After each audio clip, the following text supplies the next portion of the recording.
Saudara-saudara yang terkasih dalam nama Tuhan Yesus Kristus, selamat pagi. Mari kita beribadah sejenak. Kita menyanyikan buku ND HKBP dari nomor 565 ayat 1.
Kasih karunia dan damai sejahtera dari Allah Bapa dan dari Kristus Yesus Tuhan menyertai saudara-saudara. Amin. Saudara-saudara, firman Tuhan renungan harian Kamis 3 Maret 2022 dari kitab Injil Markus pasal 11 ayat 9 mengatakan, orang-orang yang berjalan di depan dan mereka yang mengikuti dari belakang berseru, "Hosana, diberkatilah dia yang datang dalam nama Tuhan." Dalam bahasa Batak Toba mengatakan, ia akan dijolo nang akan mangihut siap pudi, sai majau-jauh hodo, Hosianna pinuji manaro marhite-hite goar ni Tuhani. Demikian firman Tuhan. Saudara-saudara, kedatangan Presiden Republik Indonesia Joko Widodo saat berkunjung ke Sumatera Utara Rabu 2 Februari 2022 disambut dengan prosesi adat Batak, salah satunya ketika Presiden Jokowi hendak menyeberang ke Pelabuhan Aji Bata Kabupaten Toba dan ke Pelabuhan Ambarita Kabupaten Samosir. Sebelum menaiki feri penyeberangan, Presiden Joko Widodo tampak diberikan kain ulos pinusaan yang diselempangkan di pundak kanan yang oleh Ketua 1 Lembaga Dalihan Natolu Kabupaten Toba menerangkan bahwa ulos yang diberikan adalah pertanda sebagai penyambutan yang sangat mendasar dari rakyat kepada pemimpinnya. Di dalam pemberian ulos tersebut terdapat sebuah harapan kiranya Bapak Presiden Joko Widodo diberkati Tuhan dalam memimpin bangsa Indonesia dan juga disertai Tuhan dalam menjalankan roda pemerintahan Indonesia, serta Tuhan memberi kesehatan dan diberi hikmat. Selain pemberian ulos, prosesi adat penaburan beras yang ditaburkan ke atas juga diadakan sebagaimana di dalamnya tertuang harapan, sebagaimana beras itu beramai-ramai turun ke bumi setelah ditaburkan ke atas, demikianlah kiranya berkat beramai-ramai datang kepada Bapak tamu yang datang ke tanah Batak. Dikutip dari berita1.com. Kedatangan Yesus ke Yerusalem tentu menggemparkan kota itu. Nama Yesus karena pengajarannya dan khotbahnya yang penuh hikmat serta penyembuhan atas orang-orang sakit membuat terkenal dari daerah satu ke daerah lain. Di sisi lain, orang Yahudi sedang merindukan hadirnya pemimpin yang harismatis yang akan membawa mereka terbebas dari penderitaan yang sedang mereka alami. Ketika orang banyak melihat Yesus sedang menunggangi seekor keledai betina, orang banyak menghamparkan pakaiannya di jalanan. Ada pula yang menyebarkan ranting-ranting yang hijau yang mereka ambil dari jalan. Orang-orang yang berjalan di depan mereka yang mengikuti dari belakang berseru, "Hosana, diberkatilah dia yang datang dalam nama Tuhan." Menurut Kamus Alkitab, arti Hosana berarti selamat, menyelamatkan, juru selamat, serta kami berdoa, berilah kiranya kami keselamatan. Kata Hosana digunakan dalam Perjanjian Lama untuk kata seperti tolong atau selamatkan, dan sehingga dalam Perjanjian Lama penggunaan kata tersebut hanya terdapat pada kitab Mazmur pasal 118 ayat 25, dan seluruh Mazmur ini dinyanyikan pada hari raya Pondok Daun oleh orang Yahudi. Namun dalam Perjanjian Baru penggunaannya diterapkan dalam sejumlah ayat seperti Hosana, diberkatilah dia yang datang dalam nama Tuhan.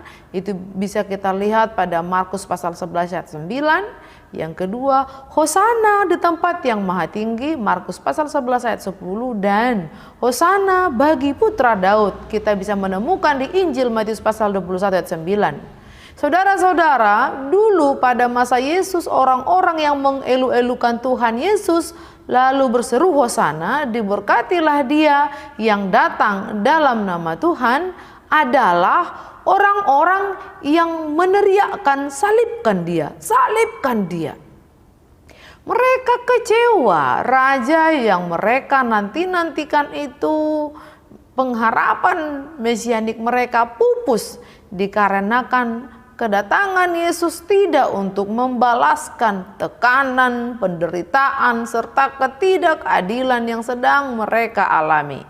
Sebaliknya, Yesus membawa damai dengan cara tidak membalas kejahatan dengan kejahatan, melainkan membalaskan kejahatan dengan kebaikan. Kurang mengenal seseorang dan mendeskripsikan seseorang tersebut berdasarkan pikiran kita akan berujung pada kekecewaan. Sebaliknya, mengenali seseorang serta mempelajari bagaimana dia akan berujung pada pemahaman makna kehadiran seseorang tersebut. Jika orang-orang yang menyambut Yesus pada masa itu dari mulut mereka keluar pujian dan dari mulut mereka juga keluar kutukan karena kurang memahami, kurang mempelajari siapa Yesus, lantas bagaimana dengan kita? Alkitab dengan terang-terangan menjelaskan siapa, bagaimana Yesus, dan tidak ada lagi informasi yang tidak jelas mengenai kedatangan Yesus. Mungkinkah di antara kita masih terdapat mulut yang dengan membara memuji-muji Yesus, namun pada saat yang lain kita malah mengutukinya di saat yang kita pikirkan atau yang kita angankan tidak sesuai kehendak kita? Selamat merenung. Amin. Kita berdoa. Ya Tuhan Allah Bapa kami yang di surga, terima kasih untuk firman-Mu hari ini. Berilah kami hati yang menyambut kedatangan Yesus di hati kami, di dalam doa dan harapan, serta berilah kami mulut yang hanya mau memuji Yesus dengan hati yang murni. Kiranya Roh-Mu menjamah mulut kami, agar hanya puji-pujianlah yang menjadi buah bibir kami di dalam Kristus Yesus. Amin. Kita menyanyikan buku nyanyian HKBP dari nomor 565 ayat 1.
Marilah kita berdoa dalam doa Bapa kami. Bapa kami yang di surga, dikuduskanlah namamu, datanglah kerajaanmu, jadilah kehendakmu di bumi seperti di surga. Berikanlah kami pada hari ini makanan kami yang secukupnya, dan ampunilah kesalahan kami seperti kami juga telah mengampuni orang yang bersalah kepada kami. Dan janganlah membawa kami ke dalam pencobaan, tetapi lepaskanlah kami daripada yang jahat, karena Engkau yang punya kerajaan dan kuasa dan kemuliaan sampai selama-lamanya. Amin. Anugerah Tuhan Yesus Kristus, kasih setia Allah Bapa, dan persekutuan Roh Kudus menyertai saudara-saudara. Amin.